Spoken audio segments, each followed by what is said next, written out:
Welcome back to the podcast, guys. Number 4. Chris, can you believe we're on number 4 already? Number 4, it's looking good. It's been a month. It has been. So what's going on over on your end? What's the weather over there? It's pretty warm Oh, today. lots of rain, but it got colder as the day goes on here. It was warmer this morning when I came home from work. It was chilly. 60 degrees today here. What? It was 60. 44 when I left the house, and it was 36 when I got back. Nope, 60 degrees and sunny. PA's the armpit of the world. It is, especially where you live. So what's today's So topic, Dave? let's talk about frost seeding. So Okay. there's a lot of people that's getting into. I'm starting to see these frost seeding questions flow through social media. Have you been seeing the same thing? Yeah, I have actually. Yeah, Yeah. I think people are rushing a little bit, but it's good. It's good, to think about this ahead of time, and Mhm. this is perfect time to talk about it as people prepare. Yeah. Well, I think I guess the southern states they could do some frost seeding. We're getting that kind of close to there, but us guys up here in the northeast and north, we're a little bit too early. Oh yeah, yeah. Yes, So we. I know I love planting clover. Um, I I think it's a good fit for majority of properties, and I really like it when you plant it in the fall, but also it can be done in the spring. But there's other techniques and tactics you have to do because you're going to have to deal with some weed issues and Yeah. stuff like that. But either way is good. And then I want to talk about some maintenance on it, how to do it, when to do it, and so forth. Well, clover is king in a lot of places. You can't go wrong with it. I'm the king. Good gosh. Kidding. So, first of all,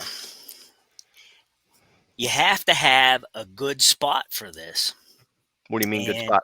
well, essential spots, perfect conditions. No, not perfect conditions, but good conditions. Hmm. It's going to grow best at least when you have 4, 5, 6 hours of filtered sunlight or direct sun. I like direct sun, of course, Hmm.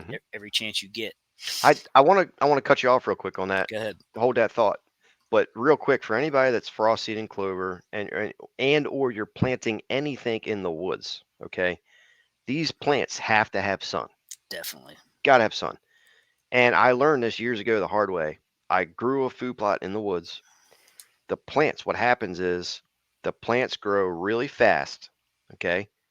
And then so they'll get heavy tops, right? And then the first like heavy dew you get, the rain and wind, that plant falls over and it'll lay flat because it doesn't have that sun to be able to photosynthesize Yes. and develop heavy roots. So that plant just falls right over. Right. Okay. So if you guys are planting these food plots, I get this so many times every year. But if you're planting them and the plant grows really tall and then just flops over on the ground, you don't have enough sun. There's nothing you can do to fix it. Okay. You can't throw more seed on it. You can't put fertilizer on it. It's just not going to work. You got to have sun. Gotta have the sun. Definitely. Yep. So, yeah, that's why I talk about the filtered sunlight because guys always want to do this in the woods, it seems like. Hmm. And there's situations too where it could be too wet. Hmm. You don't want to be slinging it out there in a puddle. Yep. So, yeah. Well, I get a lot of questions too about guys asking about if they can do it if there's snow on the ground. And I I have guess I have my good. thought on it. I guess you Yeah, I can do too. I do talk too. about yours. My thought is if you have a little bit of snow and you broadcast it in, it does make it easier to see. So make sure you have an even spread. Right. But the problem is if it lays on there, it rains a little bit, the snow freezes, you can have runoff of that seed, and then the color, the snow's white, so you're putting a colored seed on there. It's easier for birds and stuff to pick it away. Yep. To me, it's a waste of time. Yeah, I don't like it. Um, especially if you have erosion Hmm. concerns. Hmm. If you have a runoff situation, um, if the snow's too deep, like you said, it's just going to get compacted in there for a while. and I mean, you play chances of it disappearing and dying off, you know. So Hmm. it's I don't like it. No, I love to amend my soil with lime when there's a skiff of snow on. You can see Hmm. the even distribution. Yeah, But we've done that. yeah, I'm not into the frost seeding over the snow. Yeah, I don't like it either. Um, Another thing too with that is, frost seeding. Some guys will say you have to go like whatever the rate is per acre Right. that of that seed calls for. Say it's like, just say it's 6 pounds per acre. Some guys will say, "Oh, use half if it's already established plot. Use half the rate of what the full recommendation is," and some guys will say use the full rate. Now with clover, I like doing it at the full rate when I frost seed because not all of it's going to germinate. You're going to have Correct. some of it that just doesn't germinate, doesn't get into the soil enough. You're going to have birds, pecking the seeds away, turkeys pecking it away. So Yeah. I always like clover. You can't really use too much per se. So I'd rather go on the heavier end to have a better stand of clover. Right. Better stem count. I Yeah, mean, the more stems you have out there, the thicker it'll be. You won't yeah. have any bare spots per se. We don't want Um, sprigs. no, don't want sprigs here or there and weeds everywhere. Hmm. If you get what I'm saying, because ground uncovered is a place that a weed's going to pop. Hmm. So, and it's best to have. I like to say feed 365. You got something in the ground covering all the time, protecting from weeds. Hmm. But yeah, I agree to go a little heavier. Um, I don't know that there's an exact science to that, guys. Like you said, a lot of the recommendations are 4 to 6 pound Yeah.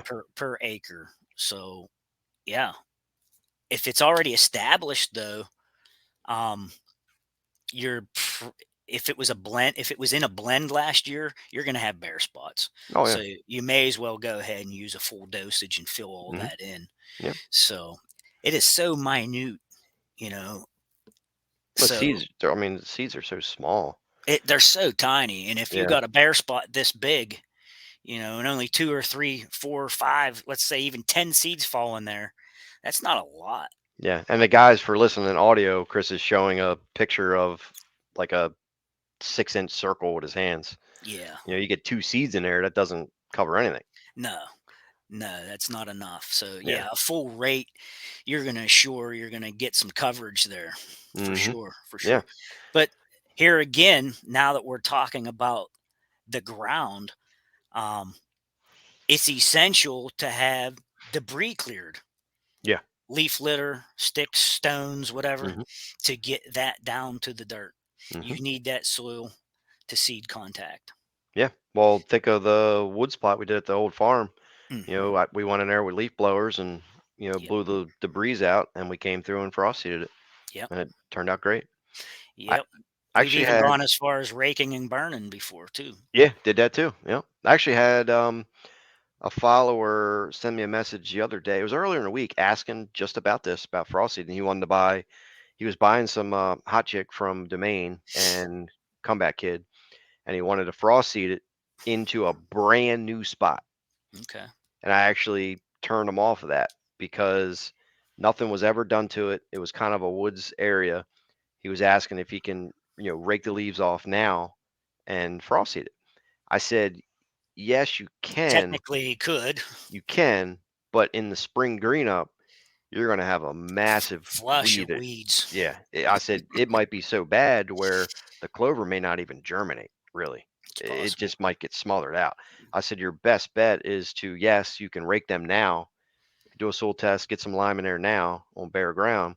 Wait till flush, spring green up, maybe spray it with some glyphosate or something, and then just he didn't have no equipment to really do it and stuff. I said, well, just go in there. It was a small area. I said, just go in there with a rake, rough the ground up a little bit, Yeah. Right. throw your clover out, and let it rain, and you'll be good to go. Right. So there's Yeah. definitely a right and wrong, Well, and you know. there was something else I was going to talk about.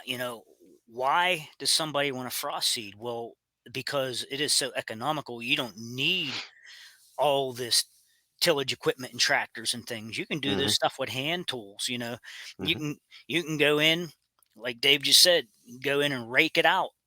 Um, just make sure either you clip it so short or kill it off with a spray. You just gotta have that soil to seed contact. Hmm. But yeah, you definitely want to control your weeds. Yeah.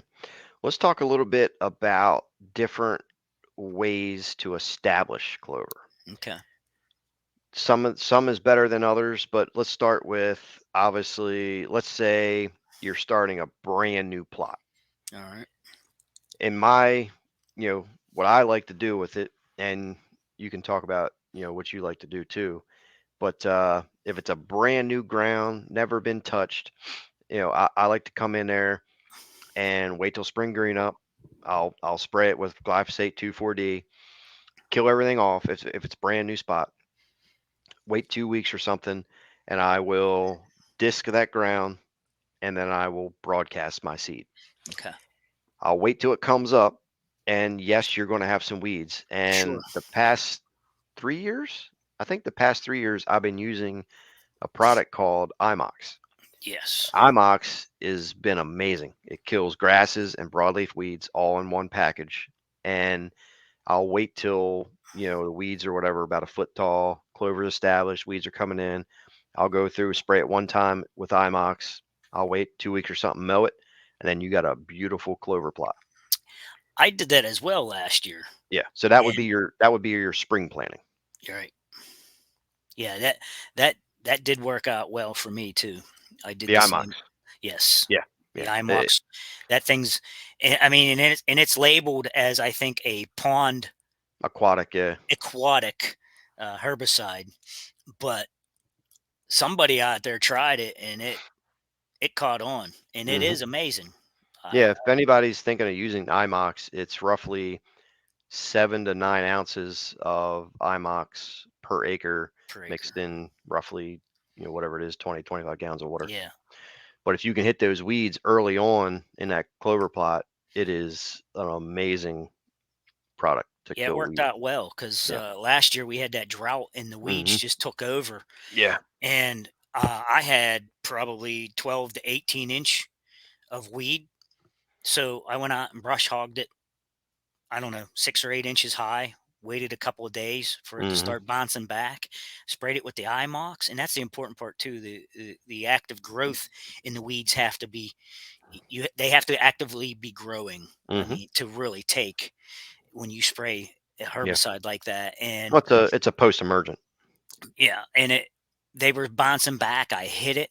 Hmm. And at first I was like, "Man, did this work?" Hmm. Because I waited like 10 days and I was like, "Wow, I don't know, man."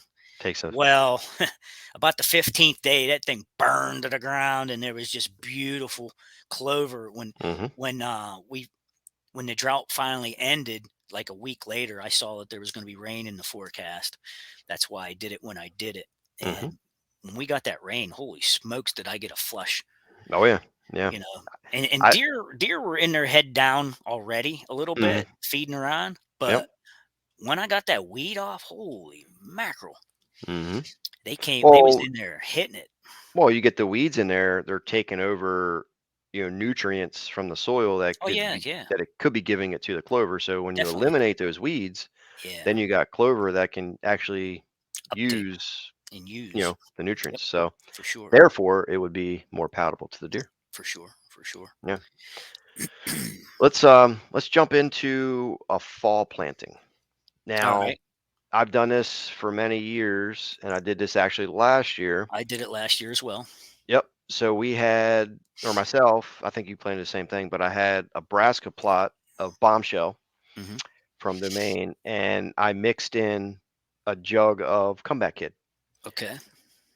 So when you do that, you mix the clover in with your brassicas, and that clover actually has time to germinate. So it'll Yeah. roughly get maybe 3, 4 inches tall or something Hmm. before, it hits the dormant season in winter. But that's a great way to do it because you got the brassicas in there. You do have the clover for, deer and stuff to feed on, but then it goes dormant through the winter time.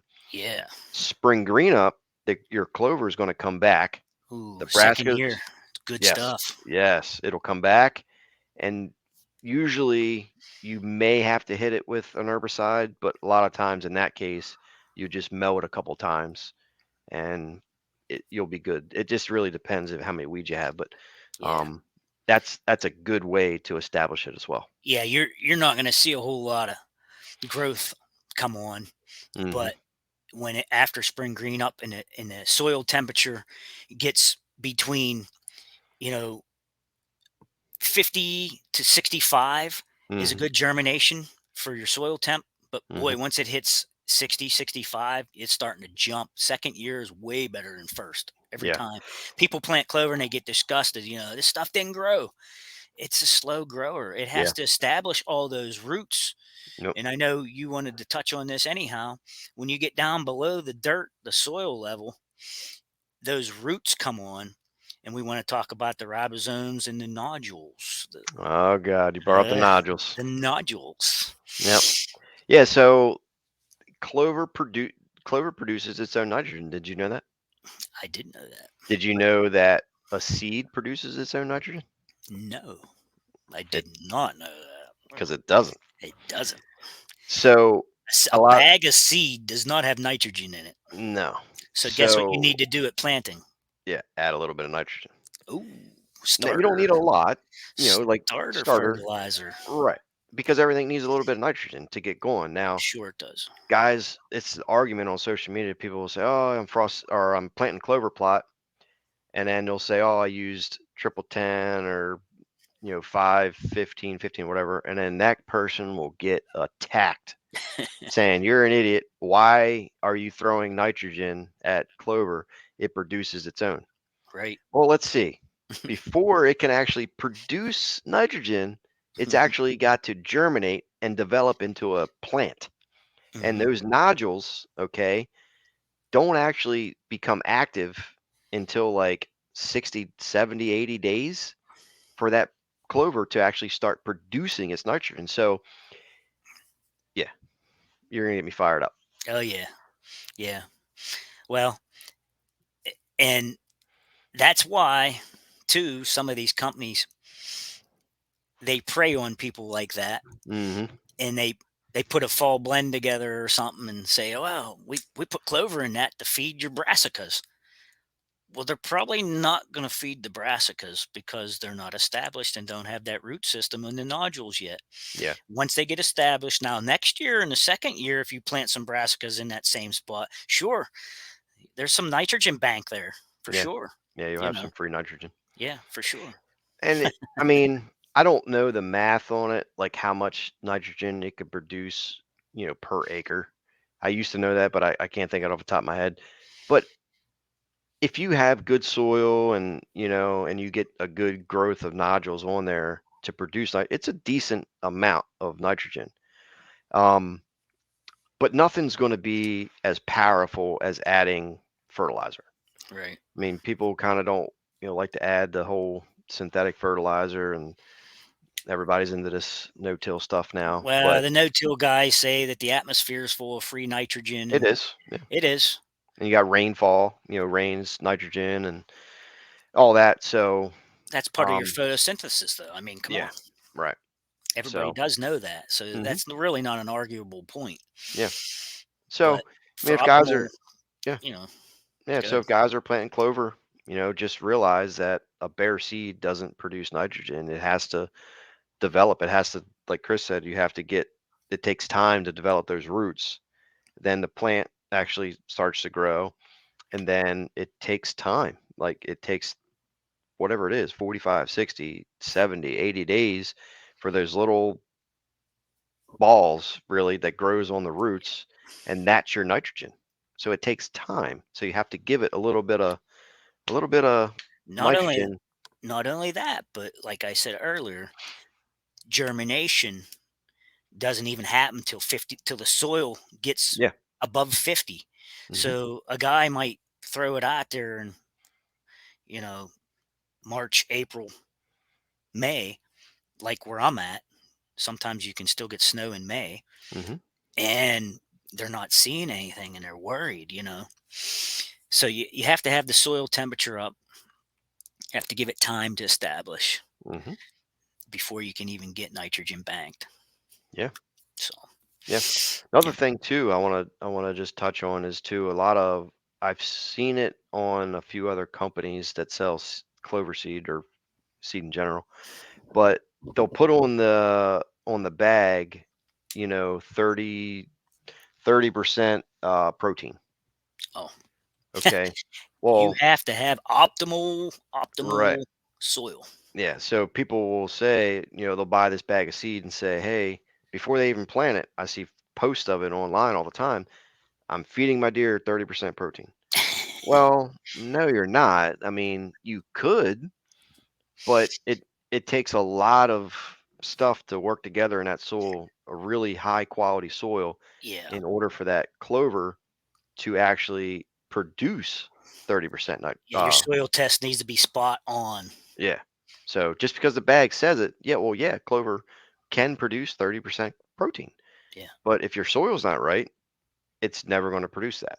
right. So don't that's kind of a marketing tactic that some companies use. Sure it is. Like I said before, they But prey on people. yeah, it's just not an accurate statement, really. No, it's not. It's Yeah. not.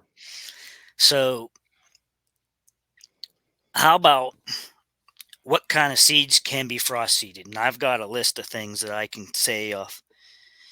Let's just like legume type species, which is basically all clover and alfalfa. Hmm. Things like bird's foot trefoil, uh, chicory. Hmm. Um, some of the better ones to establish frost seeding is red clovers, ladino whites, alsike. Those are the things like that you want to be frost seeding. Hmm. Orchard grasses you can frost seed, but who really wants that? Yeah. If you're creating a pasture, Yeah. okay, for animals, I mean livestock, not your deer, Right. but like orchard grass and fescues and things like that, they can be just Hmm. for informational purposes. Yeah. Any kind of clover, chicory, alfalfa, all that stuff can be frost seeded. Now, Now, you got one thing I did want to say though is it is not recommended to frost seed alfalfa into existing alfalfa. yeah, I was getting ready to say that. There is a thing called autotoxicity, Hmm. and you should not be frost seeding alfalfa into alfalfa. Yeah, So the keep that in exist. mind Yeah. if you're planning on Yep. doing this. Yeah, the existing alfalfa will kill the new alfalfa. The new alfalfa, exactly. Yeah. Yes. Yes. Yeah. I've seen a lot of guys say that they're frost seeding alfalfa into alfalfa, and it's not going to work out for It's you. not going to work out. I mean, it's proven. Yeah. You can look I that mean, up. the original alfalfa will still stay there, Yes. but Yeah. you're just not going to get the new growth of alfalfa that you frost seeded. Yeah, and another thing, it's not a bad thing to use annuals and perennials together Yeah. when you're frost seeding. But what I wanted to touch on was how long can you get out of your perennials? Hmm. Well, a lot of them, like a red, they'll say 2 to 3 years. Some of these other ones maybe 4. But there again, that's why you're going back and frost seeding too. If you Hmm. want that to last longer, you go in and frost seed, top it off, and whatever you may lose, you'll regenerate. Okay, that's the whole idea behind this. Plus, it's just economical and easy Yeah. to get Well, established. another thing too is waiting until your clovers, flower out and get clover seeds, and then you come in and mow it. So Yes. that's your free. You're basically just reseeding itself Yeah, at that's that true. point. That's true. So that's a good way to kind of keep that clover plot established. Hmm. Hmm. But if you don't do anything to a clover plot, you just maintain it by mowing. You're not frost seeding, but you're just mowing. I mean, you'll get a few years out of it. Yeah. But the whole idea is to keep that perennial going. So you're mowing it once it produces the you flowers on it and it starts to create seeds. But then you're also frost seeding, and you should be able to get, I mean, five, Yeah. 6, 7 years. But Yeah. with that too is there's only so many nutrients in that ground. that the clovers can it can only pull so much out. So it's still best even on those perennials, I think, to get a soil test each year and Yeah. just, on spring green up, you can just go in there and just broadcast what it needs. I do them every year. Soil If you test. Yeah, soil Yeah. test. Like Penn State, they'll tell you one every 3 years would be Hmm. sufficient. Yeah. I like to do it every year. I Yeah, I do like to too. see where I'm at because guys, if they followed us any length of time and they've seen us talk about soil tests, I always beat on the number of your pH equivalency, Hmm. your number that you have. And I always talk about, like, if your pH is lower than like a 5.5, Hmm. that's 50% of your fertility that's not being used. It's By the not plant. being able to uptake into the plant. Hmm. So the lower your number, the more money you're throwing away. That's Hmm. why it's so important to get your soil tests as close to 6.5 or there, between 6 and 6.5 is great, but below 6.5, you're throwing money away. Hmm. A percentage of your fertility is wasted. At that And point, you're just better off adding lime yeah, and not fertilizer because it's not going to be utilized. yeah, and it just, the way things are right now with the cost until it comes down, if it comes down, Hmm. uh, yeah, you want to get that pH spot on. Yeah, I do them every year as well. I usually do them around the same time. I'll do them in like March or April or Mhm. something, and don't do it when the ground is frozen. Me and you did that. Yeah, we tried it. Yeah, not a good idea. We didn't think it was going to be that frozen, and we had No, we had a funny video about that, and it was yeah, epic. yeah, We it was went funny. and bought spade bits at a Hmm. hardware store as big as we could find and Hmm. put them in a cordless drill, and we was poking holes. It looked like we was ice fishing. Hey, We was we got below the frost we level. we did, and the soils were, or the tests worked out, but Hey, we were that was there. tough. We were there. Had to get it done. Yes, sometimes you got to do what you got to do to get it done. It worked. Yeah, we needed safety glasses and everything. We had shavings, and ice, and debris Hmm. flying everywhere in our Yep. eye. Yep. It worked. It worked. It did. We made it work. It Yeah, it was was pretty funny. funny. It Yes, it was. was. There's a lot of soil tests out there. I mean, Domain has one now, but I mean, you just search online. I mean, there's several, brands that you can get, or if you have a local, like you for up there, what do? You order them, or you got to go there and get them? Well, I used to go to my local feed and need store, and Okay. they carried them. Yeah. Right now, I think they only carry Whitetail Institute in the Mm. store, Mm-hmm. because they was having a hard time getting Penn State. I like to use Penn State, um, but I found out, and I didn't even realize this, on Main Street in my local town, that's within 9 miles of the house, has an extension office Mm. for the county. Mm-hmm. So I was able to go in there, and what did they do? They charged me. I was able to pay with a check. They charged me right over the counter and sold them to me. And then, of course, I had to pay the shipping cost, Right. which is another thing. If you're going to do a series of tests, you may as well go to your post office and buy one of them one ship boxes and Mm-hmm. drop them all in one box and let them weigh them and send them out. Well, me and you did that. We left the farm one day and we stopped at your local post office there, and I ran inside and shipped them out. Yeah. But you ship them all at one time, and it's a cheap investment to make sure you have a good success. I mean, yeah, there's other factors that can happen. You have a drought or something happens, but at least it wasn't the soil's fault. Oh, it's a cheap insurance plan for sure. Yeah.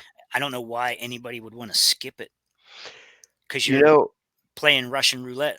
I don't know why people wait to the last minute and they just want to throw some seed out hoping for success. And I get those questions dozens and dozens every year right before hunting season. Dave, I got this ground. I want to plant the seed. What kind of fertilizer do I add? I'm like, dude, I don't know. I can't tell you what kind of fertilizer Right. because my when I planted food plots at my parents' house, I did a soil sample, and it didn't need anything. The pH was exactly 7.0, and the Oh, fertility levels were off the chart. This was wow. years ago. Hmm. Well, if I was just the standard had the standard mindset of reading the back of the bag of seed that Yeah. says add 300 pounds of triple 19 Yep. per acre, I would have That's wasted what a couple $100. it's a generic answer Yeah, that they provide you, but it doesn't mean because anything. no, Be- and like you said, you already had ideal conditions. Now you're just mhm. going to overload it, and it's wasteful. It's wasteful for sure. I mean, I would have wasted uh, couple $100 on Yeah, I mean, fertilizer when I it didn't need it. I just talked about not having the right pH and being wasteful because it's not able to uptake it. Hmm. Now you're going the opposite way. You're saying you Hmm. had ideal conditions and you're going to add it and you're just throwing it away. Yeah, all you got to do is get a soil sample, and one, that soil sample is either going to make you spend more money, or two, it's going to be a relief and say, hey, my soil was good. Don't I need don't need anything. anything. Yeah, Just throw the seed out. for sure. So For sure. yeah. Well, guys, we're gonna wrap this up. I hope you guys enjoyed this episode number 4. If you guys are watching on YouTube, don't forget it's on iTunes and Spotify, all that good stuff. And the guys that are listening to it on the audio, appreciate your views and listens and all that. Yeah. Thanks for watching us on YouTube. Yeah. I'm City Sticker. That's Whitetail Obsession. Go over and see the YouTubes. Yep. Subscribe. See you Dave, guys. you got anything else? I got nothing. Okay, man. All We right. out. Later.